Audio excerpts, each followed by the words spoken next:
Oi, all right. How's it going? I'm Grant. This is DoodleReview. Tame Impala are one of my favourite bands and artists to emerge over the past 15 years.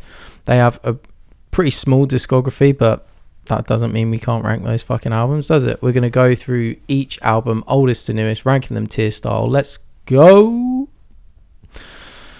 In a Speaker, the first Tame Impala album arrived in 2009, and I think it immediately demonstrated the Project Mastermind Kevin Parker's core skill set right off the bat, that unique ear for melody that can transform any riff here, however basic and essentially unremarkable it is, into a lush, dreamlike capsule of 60s, 70s psychedelic pop rock.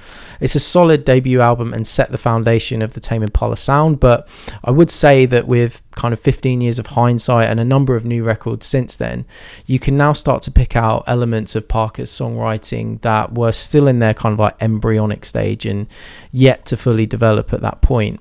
Arrangements in particular are lacking, with many songs lacking any more than an A and B part, and some just simply starting.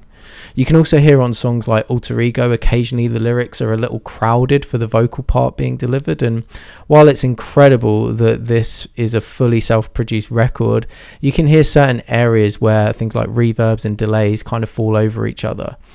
In the hands of other songwriters without such an acute skill for melody, I think these issues would become glaring holes, but here they're just minor critiques on an album that I still get a great kick out of listening to.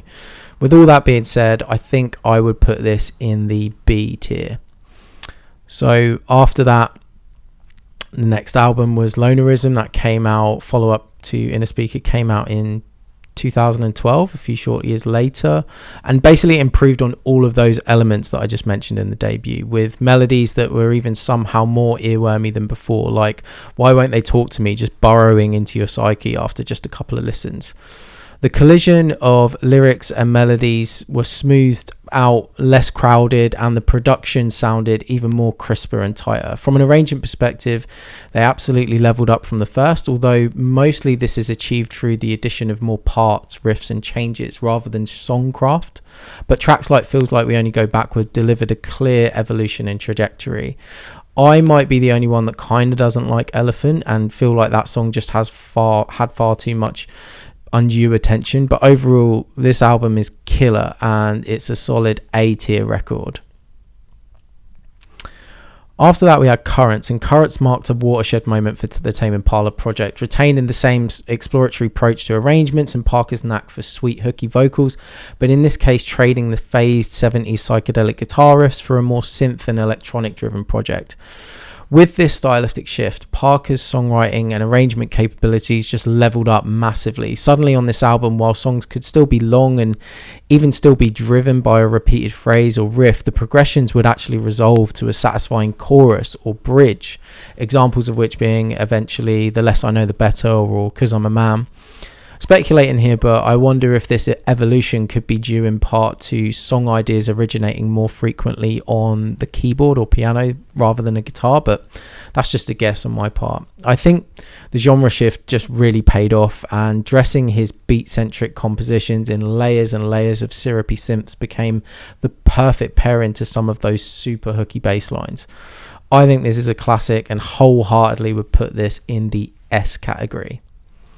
So from there, we've got the slow rush. And one thing I love about the Tame Impala project, it always feels like a reflection of where Kevin Parker is in life. Current seems to deal with a lot of insecurities in relationships in your 20s, whereas the slow rush deals with what happens when you achieve real life success in the real world.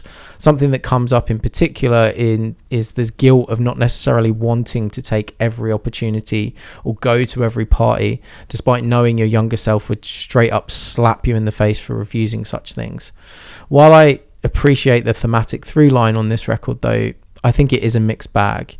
Musically, it's this collision of easygoing, lush yacht rock against almost like a Balearic early tropical house vibe, and while there are bangers on each side of that aisle, as a whole hour-long experience it feels a bit messy, like someone with really great taste attempting to build like an opera out of these multiple styles, which almost works but just has a couple of key misses.